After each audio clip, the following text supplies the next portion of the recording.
నమస్తే welcome to Karun media news నేను సుమా ముందుగా బులెటిన్ లో హెడ్లైన్స్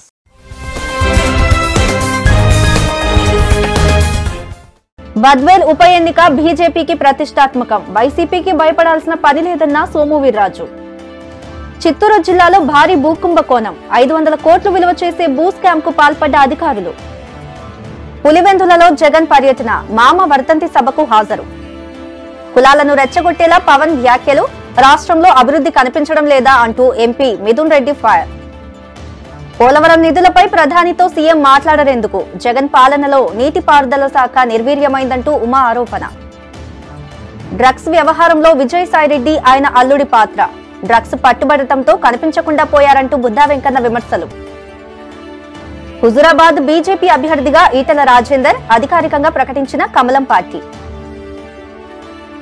భవానీపూర్లో మమతా బెనర్జీ ఘన విజయం సీఎం పీఠాన్ని నిలబెట్టుకున్న దీది ఇక డీటెయిల్స్ చూస్తే దివంగత డాక్టర్ ఈసీ గంగిరెడ్డి ప్రథమ వర్ధంతి పులివెందులలో నిర్వహించారు డిగ్రీ కళాశాల రోడ్డులో గల వైఎస్ఆర్ సమాధుల తోటలో ఉన్న డాక్టర్ ఈసీ గంగిరెడ్డి ఘాట్ వద్ద ముఖ్యమంత్రి జగన్ సతీమణి వైఎస్ భారతిరెడ్డి వైఎస్ఆర్సీపీ రాష్ట్ర గౌరవాధ్యక్షురాలు వైఎస్ విజయమ్మ దివంగత వైఎస్ జార్జిరెడ్డి సతీమణి వైఎస్ భారతమ్మ ఇతర వైఎస్ కుటుంబీకులు నివాళులర్పించి ప్రత్యేక ప్రార్థనలు నిర్వహించారు బాకరాపురంలోని వైఎస్ఆర్ ఆడిటోరియంలో ఈసీ గంగిరెడ్డి సంస్మరణ సభ నిర్వహించారు ఈ సభకు వైఎస్ కుటుంబ సభ్యులందరూ హాజరయ్యారు పోలవరం నిర్వాసితులను రాష్ట్ర ప్రభుత్వం నిండు గోదావరిలో ముంచేసిందని మాజీ మంత్రి దేవినేని ఉమామహేశ్వరరావు విమర్శించారు నిర్వాసితుల త్యాగం వల్లే పోలవరం కళ సాకారమవుతోందని అలాంటి వారిని ప్రభుత్వం కష్టాల్లోకి నెట్టిందని ఆగ్రహం వ్యక్తం చేశారు ఎన్నికల్లో ఓట్ల కోసం హామీలిచ్చి ఇప్పుడు వారిని గాలికి వదిలేశారని ఉమా ఆరోపించారు పోలవరానికి రావాల్సిన నిధులపై ప్రధానితో సీఎం ఎందుకు మాట్లాడరు అని ప్రశ్నించారు కమిషన్ల కోసమే ప్రాజెక్టుల పనులంటూ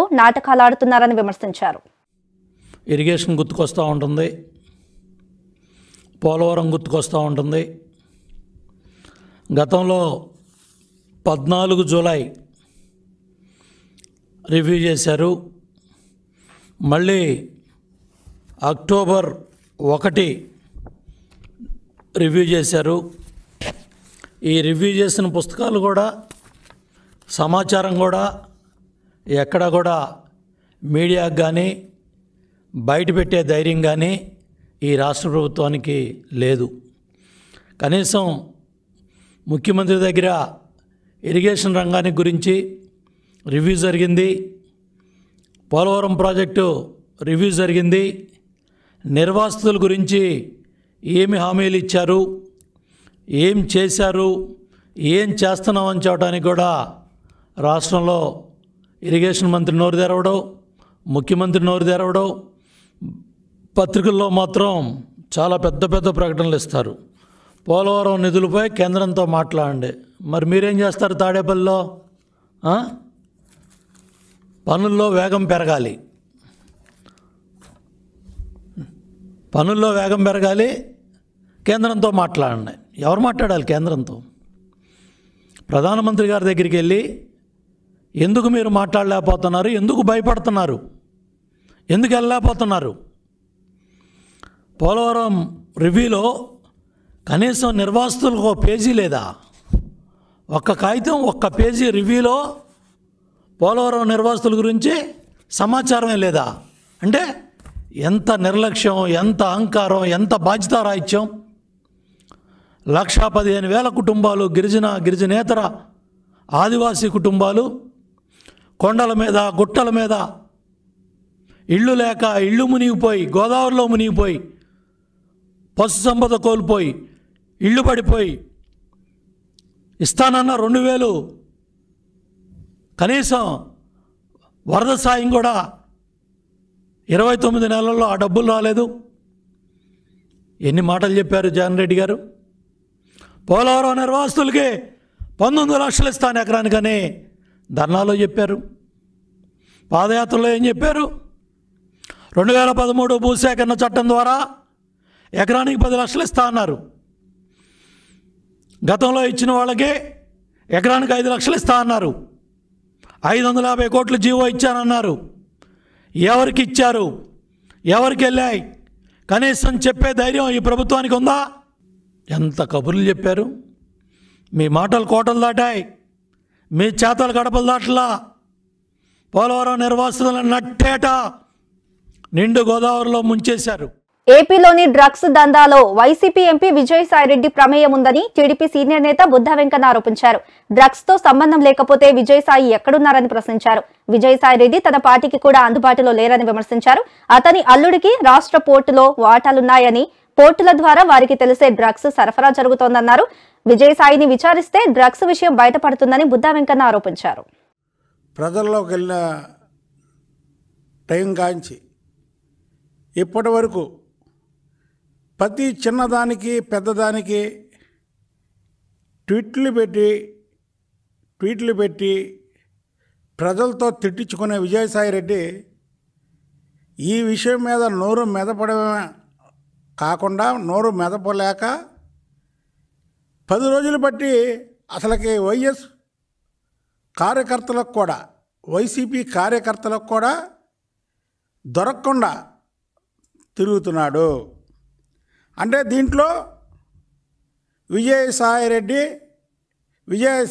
అల్లుడి పాత్ర ఉంది. ఎందుకంటే ఈరోజు రాష్ట్రంలో పోర్టుల్లో విజయసాయిరెడ్డి అల్లుడికి వాటాలు ఉన్నాయి కాబట్టి ఈ పోర్టుల ద్వారా తెలివితేటలతో విజయవాడ అడ్రస్తో వచ్చినటువంటి లక్షల కోట్ల విలువైనటువంటి డ్రగ్స్ వ్యవహారంలో ఈ రాష్ట్ర బిగ్ బాస్తో పాటు విజయసాయిరెడ్డి కూడా వాటా ఉంది. అందుకని విజయసాయిరెడ్డి 10 రోజులు బట్టి కనబడకుండా తిరుగుతున్నాడు. దీనిపై ప్రజలకి జవాబు చెప్పాల్సినటువంటి బాధ్యత బిగ్ బాస్ది. ఎందుకంటే విజయసాయిరెడ్డి రాష్ట్రంలో డ్రగ్స్ అక్రమ రవాణాపై వారు ఎందుకు స్పందించట్లేదు? వారి మౌనమే దీనికి అంగీకారం. ఆల్ పార్టీస్, అన్ని పార్టీలు, ప్రజలందరూ కూడా ఈ రాష్ట్రంలో డ్రగ్స్ మీద 10 రోజులు బట్టి అందరూ మాట్లాడుతుంటే దీని మీద బిగ్ బాస్ మాట్లాడట్లా, చిన్నదానికి పెద్దదానికి స్పందించే విజయసాయిరెడ్డి కూడా మాట్లాడట్లా. డిఆర్ఐకి భయపడి విజయసాయిరెడ్డి ఎక్కడ దాక్కున్నాడో బిగ్ బాస్ చెప్పాలి. ఎందుకంటే బిగ్ బాస్కి జగన్మోహన్ రెడ్డికి మంచి విజయసాయిరెడ్డికి మంచి సంబంధాలు కాబట్టి ఆడిటర్గా ఉన్నప్పుడు తన తప్పుడు లెక్కలతో వైఎస్ రాజశేఖర రెడ్డి గారు ముఖ్యమంత్రిగా ఉన్నప్పుడు బిగ్ బాస్కి ఎలా దోచుకోవాలో దాచుకోవాలో అని తప్పుడు సలహాలు ఇచ్చి 16 నెలలు జైల్లో ఉండడానికి కారకుడైనటువంటి విజయసాయిరెడ్డి అనే వ్యక్తి ఎవరైతే ఉన్నారో ఇవాళ ఈ డ్రగ్స్ సంబంధించిన దాంట్లో కూడా ఆయన తెలివితేటలతోనే ఈ వ్యవహారం నడుస్తుంది. దీన్ని ప్రజలందరూ కూడా కడప జిల్లా బద్వేల్ నియోజకవర్గ ఉప ఎన్నికను బీజేపీ ప్రతిష్టాత్మకంగా తీసుకుందని ఆ పార్టీ రాష్ట్ర అధ్యక్షుడు సోము వీర్రాజు తెలిపారు. జగన్ పార్టీకి భయపడాల్సిన పని లేదన్నారు. కడపలో బీజేపీ జిల్లా స్థాయి కార్యకర్తల సమావేశం నిర్వహించారు. ఈ భేటీలో సోము వీర్రాజు పాల్గొన్నారు. రాజకీయాల్లో కుటుంబ వారసత్వాన్ని బీజేపీ ప్రోత్సహించదని తెలిపారు. బద్వేలు ఎన్నికలకు అందరూ సిద్ధంగా ఉండాలని పార్టీ శ్రేణులకు పిలుపునిచ్చారు.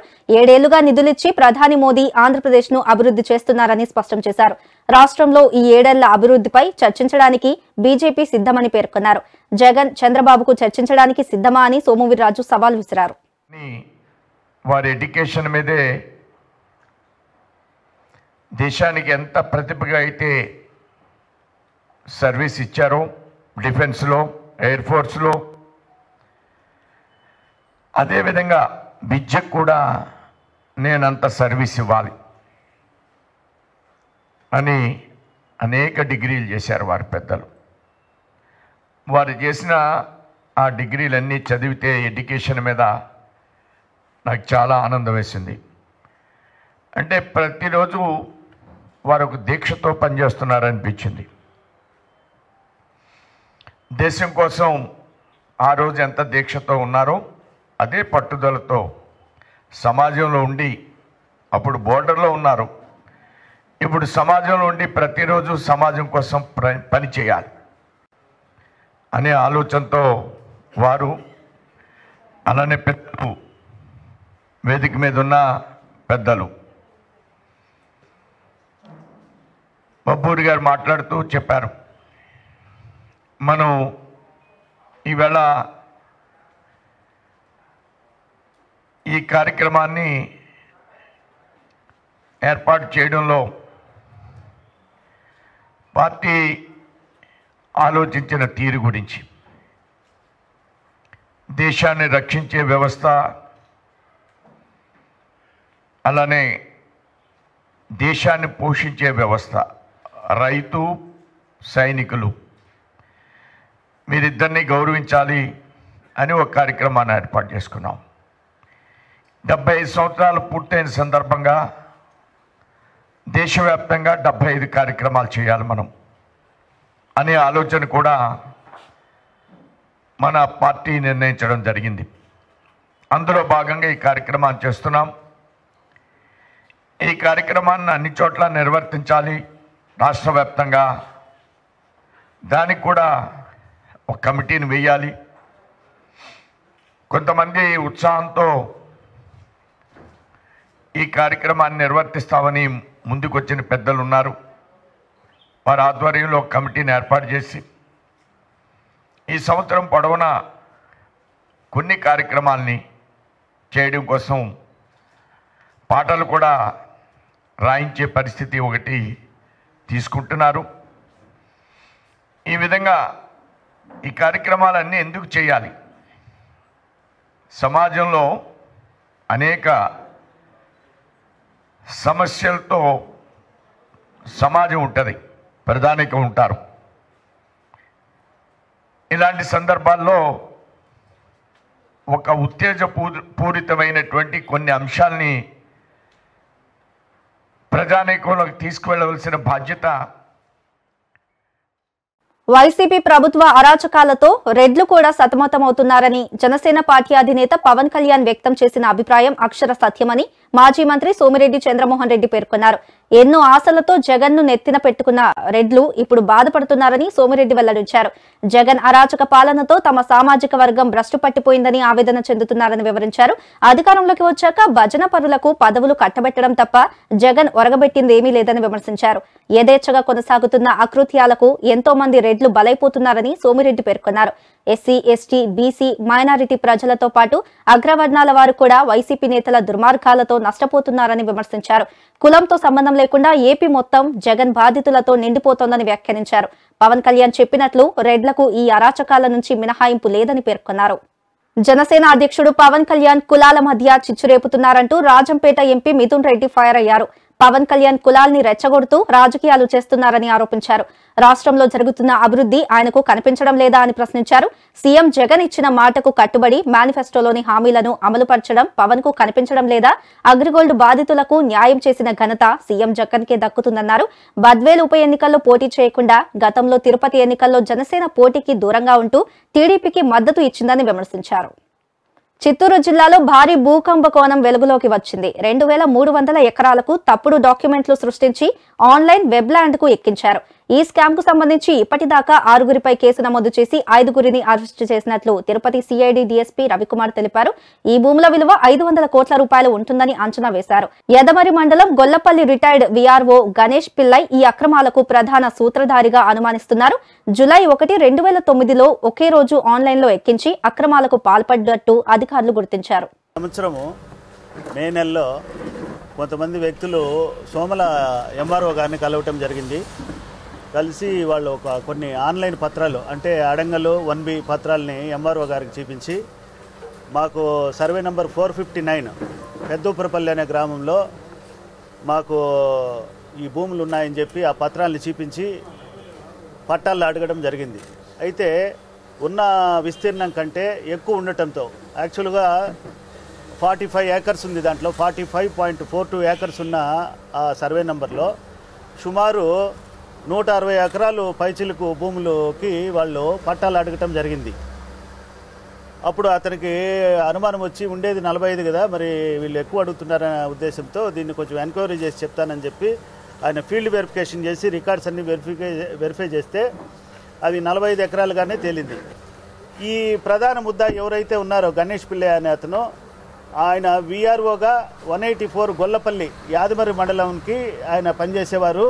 ఆయన 2010లో రిటైర్ అయినారు. అయితే 2009లో ఆయన డ్యూటీ నిమిత్తము కలెక్టరేట్కి పోయి రికార్డులంతా కంప్యూటర్కరణ చేసే క్రమంలో అతనికి ఒక క్రిమినల్ ఇంటెన్షన్ థాట్ వచ్చింది.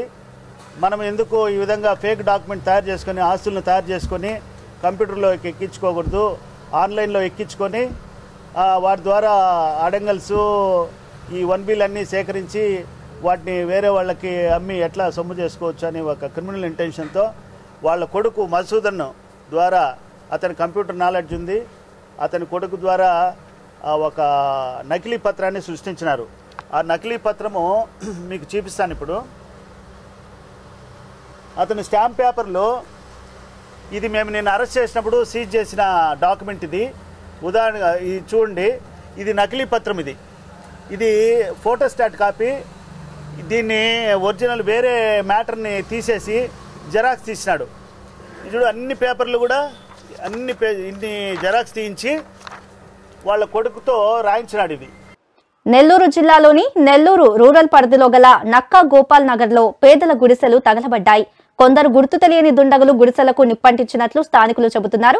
గత కొంతకాలంగా స్థానికంగా నివాసముంటున్న దళితులు, రియల్ ఎస్టేట్ వ్యాపారాలకు మధ్య వివాదం నడుస్తోంది.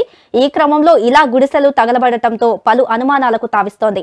ఈ గుడిసెలన్నీ ప్రభుత్వ స్థలంలోనే ఉండగా స్థానిక సమాచారం మేరకు రంగంలోకి దిగిన పోలీసులు కేసు నమోదు చేసుకుని దర్యాప్తు చేస్తున్నారు.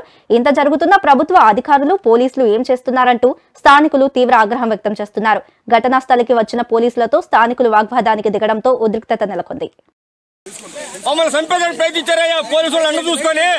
ఈ నాగరాజు ఈ రియల్ ఎస్టేట్ వ్యాపారస్తులు కుమ్మక్కైపోయి పోలీసులు అండతోటి మా ఇల్లు తగలబెట్టేశారయ్యా. మేము స్థానానికి పోయామయ్యా.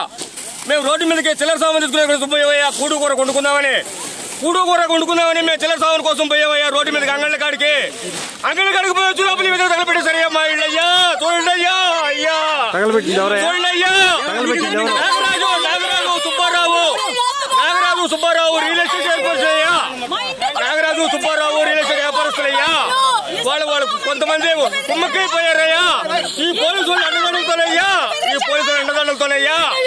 అయ్యా ఈ పోలీసు అండదండలతోనే మా ఇల్లు తగలబెట్టారయ్యా. చూడండి అయ్యా, మమ్మల్ని కాపాడండి అయ్యా. మమ్మల్ని చంపేస్తారయ్యా.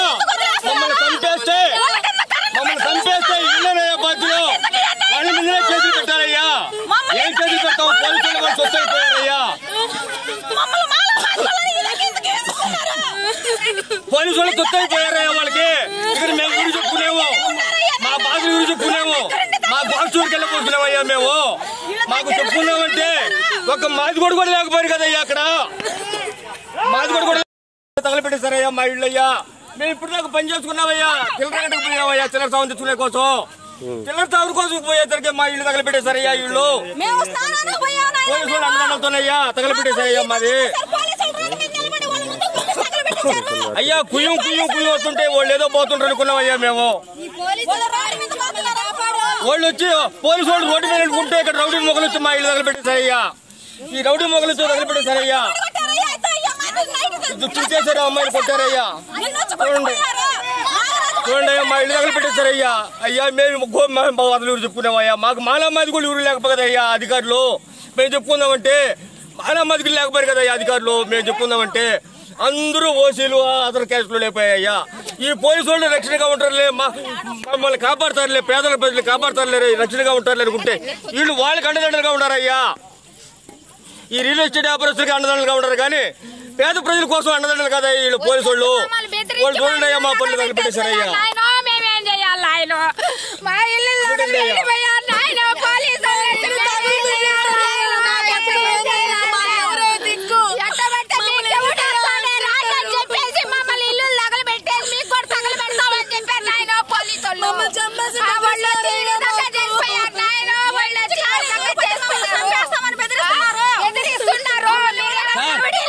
సార్ ఈ రోజు మహాత్మా గాంధీ జయంతి రోజు పబ్లిక్ హాలిడే రెవెన్యూ యంత్రాంగం లేదు, వర్కింగ్ లేదు. కానీ ఈ రోజు రెవెన్యూ యంత్రాంగం లేకపోతే వీళ్ళు పోలీసు వాళ్ళు, ఈ రియల్ ఎస్టేట్ వ్యాపారస్తులు, ఈ నాగరాజు కుమ్మక్కైపోయి ఈ మహాత్మా గాంధీ జయంతి రోజే మనకు స్వాతంత్రం ఇచ్చినటువంటి మహానుభావుడు జయంతి రోజే మా ఇల్లు తగలబెట్టారయ్యా. మానమ్మాది గంటే లెక్కలేదయ్యా. ఈ పోలీసుల పరిస్థితి చూడండి ఎట్టుంది. బీజేపీ తెలంగాణ అధ్యక్షుడు బండి సంజయ్ ఇవాళ హైదరాబాద్లోని చార్మినార్ భాగ్యలక్ష్మి అమ్మవారిని దర్శించుకున్నారు. అమ్మవారికి ఆయన ప్రత్యేక పూజలు చేశారు. ఆయనతో పాటు పలువురు బీజేపీ నేతలు కూడా ఈ కార్యక్రమంలో పాల్గొన్నారు. బీజేపీని తెలంగాణలో అధికారంలోకి తీసుకురావడమే లక్ష్యంగా ఆయన పాదయాత్ర చేపట్టారు. నిన్న హుస్నాబాద్ లో ఆయన తొలి దశ పాదయాత్ర ముగిసిన నేపథ్యంలోనే ఆయన భాగ్యలక్ష్మి ఆలయానికి చేరుకొని అమ్మవారి ఆశీర్వాదం తీసుకున్నారు. అలాగే ఉప ఎన్నిక జరగనున్న హుజురాబాద్ లో నేటి నుంచే ఆయన ప్రచారం ప్రారంభించనున్నారు.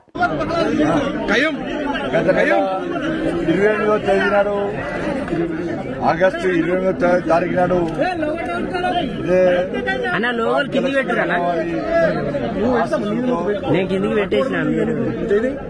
ప్రజా సంగ్రామ యాత్రను చేపట్టడం జరిగింది. అమ్మవారి ఇచ్చిన బాధ్యతను, ఆ తల్లి ఇచ్చిన బాధ్యతను ఆ అమ్మవారి కరుణా కటాక్షతో పూర్తిగా నెరవేర్చి ఇలా వారిని దర్శించుకొని, అమ్మవారిని దర్శించుకొని వారి పాదాలకు ముందు అప్పచెప్పడం జరిగింది. తిరిగి మళ్ళా తల్లి మళ్ళా బాధ్యతను అప్పచెప్తే తప్పకుండా ఆ బాధ్యత నెరవేర్చడానికి నేను, నాతో పాటు మా కార్యకర్తలందరూ సిద్ధంగా ఉన్నారు. అందుకే అమ్మవారిని దర్శించుకున్నాం. ఏ అడ్డంకులు, అవరోధాలు ఏం జరగకుండా ప్రశాంతమైన వాతావరణంలో ప్రజా ప్రభావం మధ్య, కార్యకర్తల ప్రభావం మధ్య ఈ ప్రజా సంగ్రామ యాత్ర నిన్నటి పూర్తయింది. తిరిగి అమ్మవారిని దర్శించుకోవడం జరిగింది. కాషాయ కంకణ కట్టుకున్నాం. కమలపూర్ని గెలిపిస్తాం హుజురాబాద్. హుజురాబాద్ బీజేపీ అభ్యర్థి ఖరారయ్యారు. మాజీ మంత్రి బీజేపీ నేత ఈటెల రాజేందర్ ను అభ్యర్థిగా ఆ పార్టీ అధికారికంగా ప్రకటించింది. ఎమ్మెల్యే పదవికి ఈటెల రాజీనామా చేయడంతో హుజురాబాద్ లో ఉప ఎన్నిక అనివార్యమైంది. ఈ నెల 30న ఎన్నిక జరగనుండగా వచ్చే నెల 2న ఓట్ల లెక్కింపు జరగనుంది. ఈ స్థానంలో అధికార పార్టీ తరపున గెల్లు శ్రీనివాస్, కాంగ్రెస్ తరపున బల్మూరి వెంకట్ బరిలో ఉన్నారు. ఈ నేపథ్యంలో హుజురాబాద్ లో ఈటెల ప్రచారంలో దూకుడు పెంచారు. నేను అన్ని కులాలను, నేను మంత్రి అయిన తర్వాత, ఆర్థిక మంత్రి అయిన తర్వాత డబ్బుల కాడ నేను కూర్చున్నా కాబట్టి నిరడికాడు తన మడి ఎండగొట్టుకోవద్దని చెప్పి 2 పనులు చేసిన. ఒకటో నా నియోజకవర్గంలో ఇంత పని చేసి పెట్టుకోవాలి, మంచిగా చేసుకోవాలి. ఎందుకంటే 20 ఏళ్ళు నన్ను 6 సార్లు గెలిపించిన బిడ్డలు వాళ్ళ రుణం తీసుకోవాలని చెప్పి ప్రయత్నం చేసిన. రెండవ ప్రయత్నం చేసిన మీకు చాలామంది తెలియదు. రెండవ ప్రయత్నం 40-50 రోజుల పాటు అసెంబ్లీలో అన్ని కులాలతో మీటింగ్ పెట్టినా, అన్ని సంఘాలతో మీటింగ్ పెట్టినా మీరు చూడవచ్చు. అప్పుడు మొత్తం పార్లమెంట్ సభ్యులు, ఎమ్మెల్యేలు, ఎమ్మెల్సీలు, కౌన్సిల్ చైర్మన్ స్వామిగౌడ్ గారు, అసెంబ్లీలో స్పీకర్ మసూరచారి గారితో అందరితో మీటింగ్ పెట్టి నేను 2 చెప్పిన. పేదవాళ్లకు బ్యాంక్ రుణం ఇయ్యడు, వాళ్ళు సెక్యూరిటీ లేకపోతే ఇవ్వరు.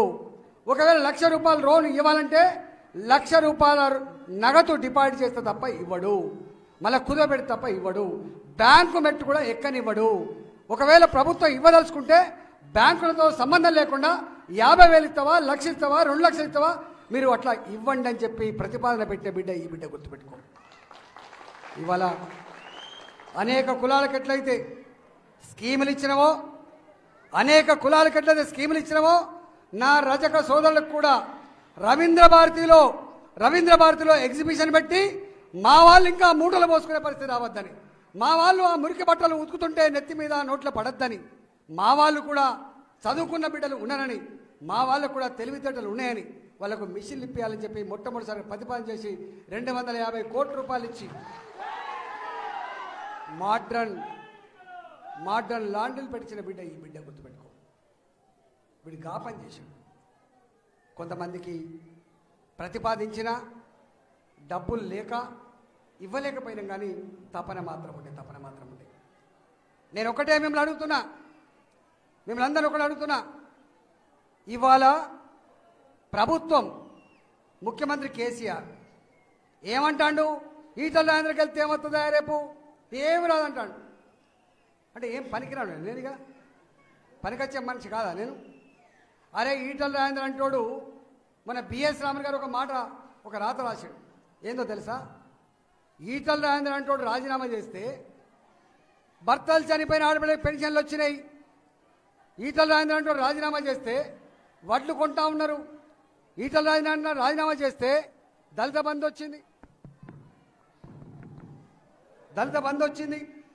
ఈటల రాజేంద్ర అంటోడు రాజీనామా చేస్తే హుజరాబాద్లో 3 పువ్వులు 6 కాయలుగా దావతులు నడుస్తాయి. ఈటల రాజేంద్ర అంటోడు రాజీనామా చేస్తే 100 కోట్ల రూపాయలు వచ్చి చేరినాయి. రేపు ఓటుకు 20,000 రూపాయలు ఇస్తారట. ఓటుకు 20,000 రూపాయలు ఇస్తారు. ఇవన్నీ వచ్చినాయి. అంటే రాజీనామా చేస్తే గిన్నె వస్తే గెలిస్తే ఎన్ని వస్తాయి అని చెప్పి అడుగుతారు. మెదక్ జిల్లా రామాయంపేట మున్సిపాలిటీలో ఎమ్మెల్యే పద్మ దేవేందర్ రెడ్డి బతుకమ్మ చీరలు పంపిణీ చేశారు. అనంతరం మహిళలతో కలిసి ఎంతో ఉత్సాహంగా బతుకమ్మ ఆటలు ఆడుతూ నృత్యాలు చేశారు. మెదక్ నియోజకవర్గంలో మొత్తం 102,000 మంది మహిళలకు చీరలు పంపిణీ చేశామని పద్మ దేవేందర్ రెడ్డి తెలిపారు.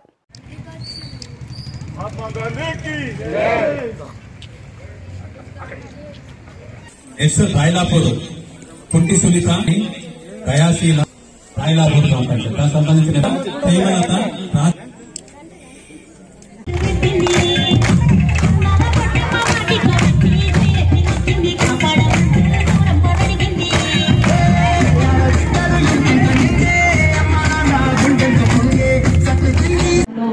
ఆంధ్ర పాలనలో మా తెలంగాణ అనేది మా తెలంగాణ పండుగలు అనేవి వెనుకబడతా ఉన్నాయి. మా తెలంగాణ పండుగలు గుర్తిస్తలేరు, మా బతుకమ్మను గుర్తిస్తలేరు. మా పండుగను కనీసం బతుకమ్మ ఆడాలంటే హైదరాబాద్ లాంటి నగరాలలో ట్యాంక్ బండ్ మీద బతుకమ్మ ఆడాలంటే ఆడలేకపోతే కోర్టుకు వెళ్ళి పర్మిషన్ తెచ్చుకొని ఆడాల్సిన పరిస్థితి గతంలో ఉండేది. కానీ మన తెలంగాణ రాష్ట్రం కోసం మనం పోరాటం చేసిన సందర్భంలో బతుకమ్మలు ఎత్తి బతుకమ్మలు ఆడి కూడా నిరసన తెలిపినాం. మరి తెలంగాణ రాష్ట్రాన్ని కష్టపడి కొట్టాన్ని తెచ్చుకున్న తెలంగాణ రాష్ట్రం వచ్చిన తర్వాత గౌరవ కేసీఆర్ గారు దగ్గరుండి బతుకమ్మ పండుగను రాష్ట్ర ప్రభుత్వమే నిర్వహించే విధంగా రాష్ట్ర పండుగగా గుర్తించి మా ఆడబిడ్డలు ఆడుకునే పండుగ మా పండుగ ఇది, మేము గర్వంగా ట్యాంక్ బండ్ మీదనే బతుకమ్మ పెద్ద బతుకమ్మను సద్ర బతుకమ్మను ఆడుకుంటామని చెప్పేసి 7,940 చీరలు పంపించడం జరిగింది మన గౌరవ కేసీఆర్ గారు. మన నియోజకవర్గానికి మొత్తం 102,000 మందికి మనకి చీరలు పంపిణీ చేయబోతా ఉన్నాం. యావత్ దేశంలోనే మన రాష్ట్రంలో మొత్తం తెలంగాణ జిల్లాల నుంచి 1 కోటి మందికి దాదాపుగా చీరలు పంపిణీ జరుగుతూ ఉంది. మరి ఎంతటి పండుగ అంటేనే మీరు బతుకమ్మ పండుగ అంటే అందరూ ఆడపిల్లలు ఘనంగా గొప్పగా చేసుకునే పండుగ. మరి ఆ పండుగను గుర్తించి మనకి చీరలు పంపిస్తున్న ముఖ్యమంత్రి గారికి ధన్యవాదాలు తెలియజేస్తూ గౌరవ కేసీఆర్ గారు పండుగకి ఆడబిడ్డలకు ఒక చీర పంపించాలి. ఎందుకంటే పుట్టింటి వారు ఏది ఇచ్చినా కానీ పసుపొట్టు ఇస్తే చాలనుకునే తృప్తిపడే ఆడబిడ్డలు మనము. అట్లాంటి గౌరవ కేసీఆర్ గారు బతుకమ్మ పండుగ మంచిగా చేసుకోవాలి, పేదవాళ్ళకి ఇబ్బంది ఉండకూడదని చెప్పేసి చీరలు పంపిణీ చేయడం జరుగుతూ ఉంది. ముఖ్యంగా మరి తెలంగాణ రాష్ట్రం రాకముందు ఇది తెలంగాణలో పండుగ మన పండుగ కాదని చెప్పేసి ఆంధ్ర వాళ్ళు సరిగా పండుగ చేయకపోవాలి. హైదరాబాద్ నగరంలో మన బతుకమ్మ ఆడాలంటే కూడా కోర్టుకు వెళ్లి పర్మిషన్ తెచ్చుకొని ట్యాంక్ బండ్ మీద ఆడాల్సిన పరిస్థితి గతంలో ఉండేది. ఇప్పుడు అట్లా కాకుండా గౌరవ ముఖ్యమంత్రి గారు ప్రభుత్వమే రాష్ట్ర పండుగ లెక్క చేసి మరి అందరూ కూడా పండుగ జరుపుకోవాలని చెప్పేసి ట్యాంక్ బండ్ మీద ప్రభుత్వమే దగ్గరుండి మరి పండుగను చేయడం జరుగుతూ ఉంది. ట్యాంక్ బండ్ మీద బతుకమ్మ ఆడించుకుంటా ఉన్నాం.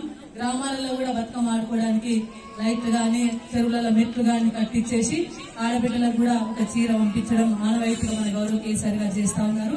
అదేవిధంగా కళ్యాణ లక్ష్మి పథకం లాంటి పథకాలు కూడా తీసుకురావడం జరిగింది. ఆడబిడ్డ పెళ్లి చేయాలంటే మరి కష్టపడే తరంలో 1,116,000 రూపాయలు పెళ్లి కోసం ఆడబిడ్డ పెళ్లి చేస్తే ఒక మేనమామ లెక్క పంపిస్తా ఉన్నారు. ఏ రాష్ట్రంలో కూడా లేదు. భారతదేశంలో మన దేశంలో 29 రాష్ట్రాలు ఉంటే ఏ రాష్ట్రంలో కూడా మరి పండుగకు చీర పంపించలేదు. ఏ రాష్ట్రంలో కూడా కళ్యాణ లక్ష్మి 1,116,000 రూపాయలు ఇచ్చే పథకం లేదు. ఏ రాష్ట్రంలో కూడా పెన్షన్లు పెద్ద మనుషులకు పెన్షన్లు ఇస్తలేరు, దివ్యాంగులకు పెన్షన్లు ఇవ్వరు. ఏ రాష్ట్రంలో కూడా మరి వితంతువులకు పెన్షన్ల పద్ధతి లేదు. అవన్నీ కూడా మన గౌరవ కేసీఆర్ గారు పెన్షన్లు ఇస్తూ ఓవైపు చీరల పంపిణీ చేస్తూ మరోవైపు కళ్యాణ లక్ష్మి పథకాన్ని తీసుకురావడం.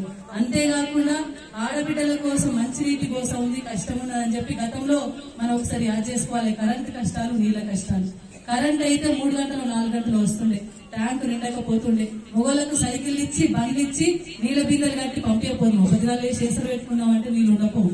సైకిల్ మీద నీళ్ల బిందెలు కట్టుకొని తేవాలి, బండ్ల మీద పోయి డ్రమ్ములు వేసుకొని తీయాలి, ట్యాంకర్ రాగానే అందరూ ఊరికి నీళ్ళు పట్టుకోవాలి. ఆ ట్యాంకర్ల కాడ ఎంత కష్టం ఉంటుంది, 4 బిందెలు పట్టుకోగా నీకు 4 నువ్వే పట్టుకుంటావా, నన్ను ఒక్కడన్నా పట్టుకోనివా అని చెప్పేసి ట్యాంకర్ల కాడ కతుండే. నీళ్లకు పద్మకు వచ్చినది ఆ నీళ్లు లేవు అక్క, మా గోసేంది, మా కష్టమైంది అని చెప్పేసి నాలాంటి ఎమ్మెల్యేలు ఎక్కడికి పోయినా కానీ రాష్ట్రంలో ఆయన బిందెలాట పెట్టాలి, అక్క మా గోసేంది అనాలి. ఇట్లాంటి కష్టాలు గతంలో ఉండే, ఇప్పుడు లేవు. రిక్వెస్ట్ చేసేది ఏంటంటే బతుకమ్మ ఆడుకునే దగ్గర, తర్వాత లైట్లు కట్టకాడాక ఆ చెరువులో నీళ్ళు వేయడానికి మెట్లు, ఆ మెట్లు శుభ్రం చేసి అన్ని కూడా బతుకమ్మ కోసం రెడీ పెట్టుండ్రి. ఒక శివాయిపల్లి జర మెట్లు లేనట్టున్నాయి, శివాయిపల్లి కూడా మెట్లు అరేంజ్ చేయాలి. జర ఆ మెట్లు లేని వాళ్ళు జర కట్టించుకొని ఇప్పుడు ఏమైనా అయితే మెట్లు వేసుకోండి. చెర్లకాడ ఇబ్బంది ఉండకుండా ఆడబిడ్డలకు ఎంత బతుకమ్మ ఆడుకొని రాత్రిపూట వస్తే లైట్లు అయితే వేసి పెట్టింది, అందరూ లైట్లు వేయాలి, మంచిగా శుభ్రం చేసి పెట్టింది. అక్కడ చిత్తడి లేకుండా చూడండి, ఎందుకంటే మనం ఒకసారి ఊర్లో ఆడతాం, మళ్ళీ చెరువు కట్ట కాడ ఒకసారి ఆడతాం. కాబట్టి ఆడ కూడా ఇబ్బంది లేకుండా ఊరు సర్పంచ్ అందరూ కూడా జర పనులన్నీ వేయాలి. అదేవిధంగా చెరువుల దిగడానికి మెట్లు ఉన్న కాడ మెట్లు ఉన్నాయి, కొన్ని చెరువులకు 2-3 చెరువులకు రాలేదు.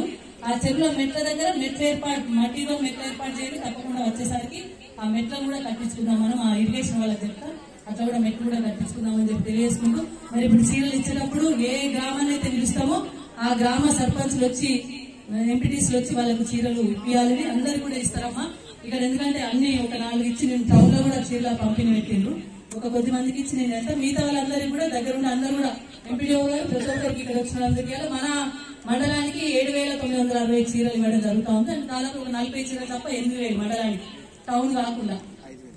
టౌన్ కి 5,000, మన మొత్తం మన నియోజకవర్గానికి 1,02,000 చీరన 1,02,230 చీరలను మనం ఈ పండుగ కోసం పంపిణీ చేసుకుంటాం. కాబట్టి అందరికి వస్తాయి. టౌన్ లో కూడా 5,000 ఇస్తున్నాను, ఇక్కడ కూడా 7,960 చీరలను పంపిణీ చేయడం జరుగుతుంది.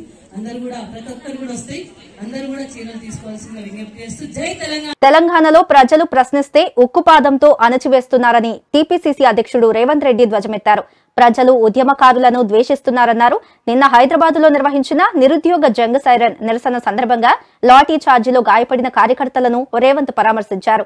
నాగోల్లో బల్మూరి వెంకట్ ఆరోగ్య పరిస్థితిపై ఆరా తీశారు. ఈ సందర్భంగా ఆయన మీడియాతో మాట్లాడారు. తండ్రి కుమారుడు భోగాలు అనుభవిస్తున్నారు. శ్రీకాంతాచారి మెడలో కనీసం దండ వేయనీలేదు. ప్రతి నిరుద్యోగ యువకుడికి కేసీఆర్ బకాయి ఉన్నారు. మహబూబ్ నగర్ లో నిరుద్యోగ జంగ్ సైరన్ నిర్వహిస్తాం. శ్రీకాంతాచారి స్ఫూర్తితో కాంగ్రెస్ ఉద్యమిస్తోంది. భాజపా తెరాస పార్టీలు ఒక్కటే. రాష్ట్రంలో తెరాసకు, కేంద్రంలో భాజపాకు కాంగ్రెసే ప్రత్యామ్నాయం అని రేవంత్ పేర్కొన్నారు.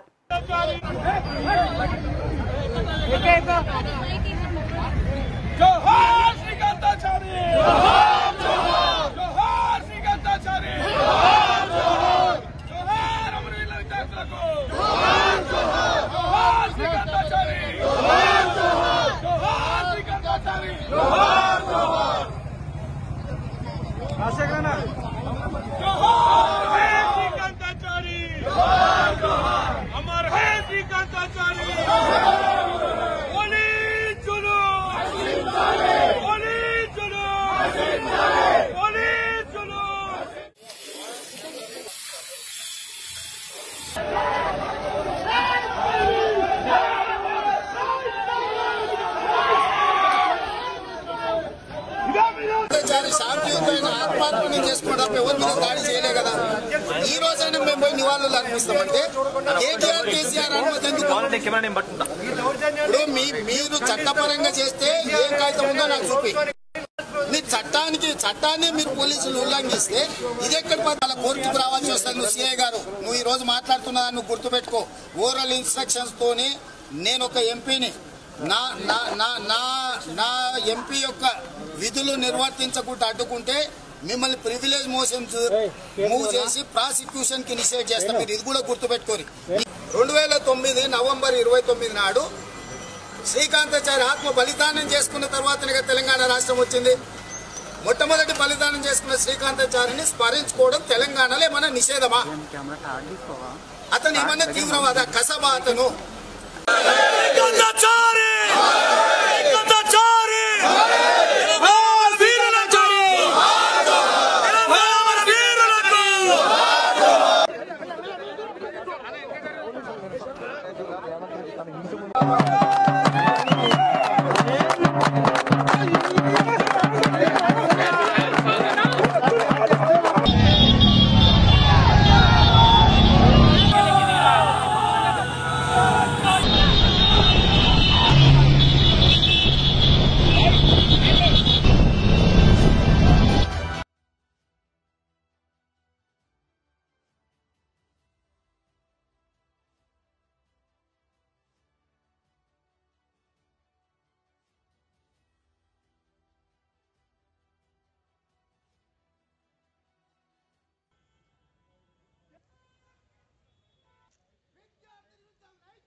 హాస్పిటల్ అయ్యి ఏమనుకుంటున్నారు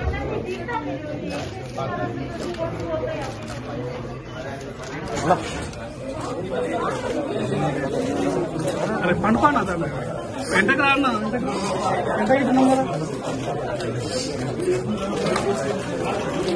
ఎంతకు అడ్డం వస్తుంది మాట్లాడుకోవచ్చు నేను ప్లీజ్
తూర్పుగోదావరి జిల్లా పెద్దాపురం నవోదయ స్కూల్లో కరోనా కలకలం రేపింది. 21 మంది విద్యార్థులకు కరోనా పాజిటివ్ గా తేలినట్లు పెద్దాపురం ఆర్డీఓ తెలిపారు.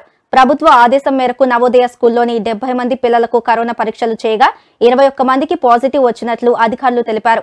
వీరిలో 16 మంది విద్యార్థినులు కాగా 5 విద్యార్థులు ఉన్నారు. పాజిటివ్ వచ్చిన విద్యార్థులకు ఎలాంటి లక్షణాలు లేవని, అందరూ ఆరోగ్యంగానే ఉన్నారని, పిల్లల తల్లిదండ్రులు ఆందోళన చెందాల్సిన అవసరం లేదని అధికారులు తెలిపారు. అది నిన్న ఈవినింగ్ రిపోర్ట్కి వచ్చేటప్పుడు అందులో 21 మందికి కరోనా పాజిటివ్ రిపోర్ట్ చేయబడారు పిల్లలకి. అందులో 16 మంది ఆడపిల్లలు, మిగిలిన వాళ్ళందరూ కూడా మగపిల్లలు. అయితే ఎవరికి కూడా ఫీవర్ కానీ కాఫ్ కానీ ఏమీ కరోనా లక్షణాలు ఏమీ లేవు. పిల్లలందరూ మామూలుగా అయితే ఆరోగ్యంగానే హెల్తీగానే పైకి కనపడుతున్నారు కానీ బట్ కరోనా పాజిటివ్. రోగ లక్షణాలు ఏమీ లేవు కానీ కరోనా పాజిటివ్. వెంటనే ప్రిన్సిపాల్ గారి ద్వారా మా దృష్టికి రావడం జరిగింది. పిల్లల తల్లిదండ్రులు ఎవ్వరు కూడా ఆందోళన చెందాల్సిన అవసరం లేదు. పిల్లలందరినీ కూడా ఐసోలేట్ చేయడం జరిగింది. లేడీస్ ఆడపిల్లలను ఒక డార్మెటరీలోను, మగపిల్లలను ఒక డార్మెటరీలోను న్యూట్రిటివ్ ఫుడ్ అందించడం జరిగింది. రాత్రి 12 గంటల దాకా డిఎంఎన్హెచ్ఓ గారు అక్కడే ఉన్నారు. అడిషనల్ డిఎంఎన్హెచ్ఓ మేడం అక్కడే ఉన్నారు.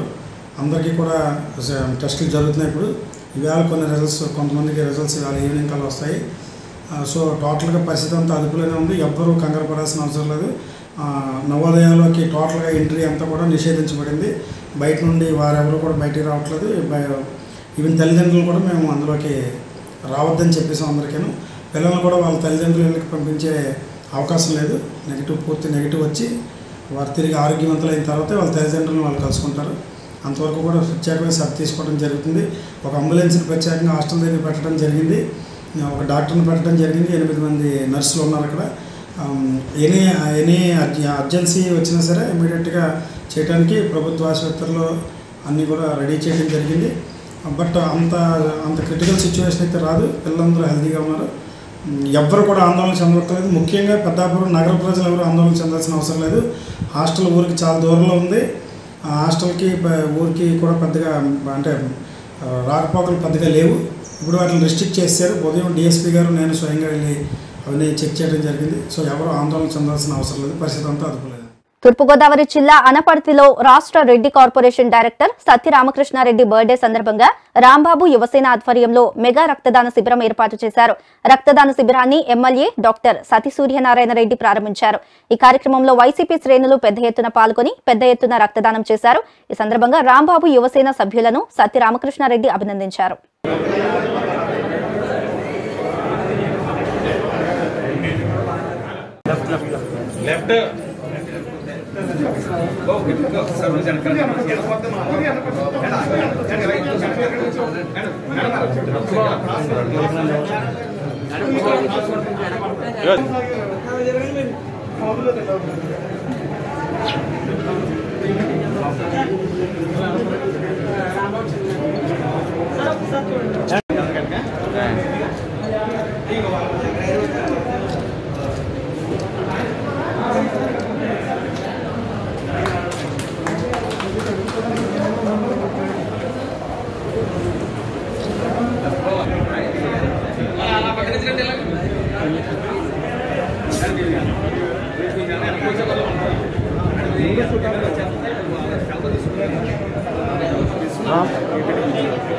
సార్ ఒక్కసారి అట్లిఫ్ట్ చేయండి సార్. ఓకే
ఒకసారి ఆగు.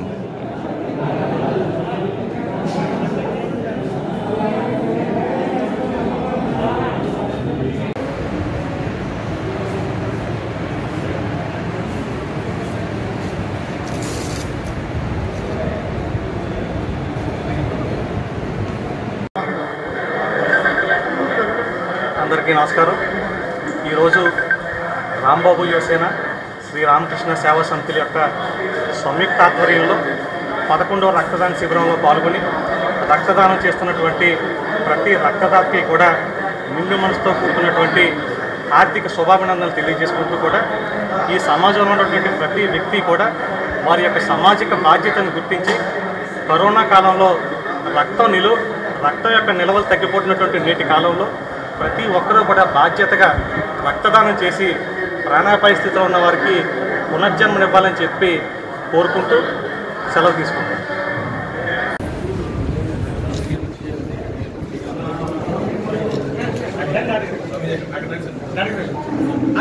Andhra Pradesh Reddy welfare corporation director అయినటువంటి అదేవిధంగా YSR Congress party Rajahmundry parliamentary secretary అయినటువంటి శ్రీ సత్య రామకృష్ణారెడ్డి అని శ్రీ రాంబాబు గారు తన పుట్టినరోజు సందర్భంగా గత 11 సంవత్సరాల నుంచి కూడా ఈ రక్తదాన శిబిరాలు కండక్ట్ చేయడం జరుగుతోంది.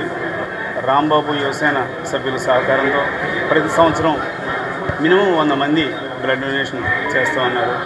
ఎంతోమంది ప్రాణాలను కాపాడడానికి రక్తం ఎంత అవసరం, ముఖ్యంగా మనం కరోనా టైంలో చూసాం రక్తం ఎంత అవసరం అన్నది.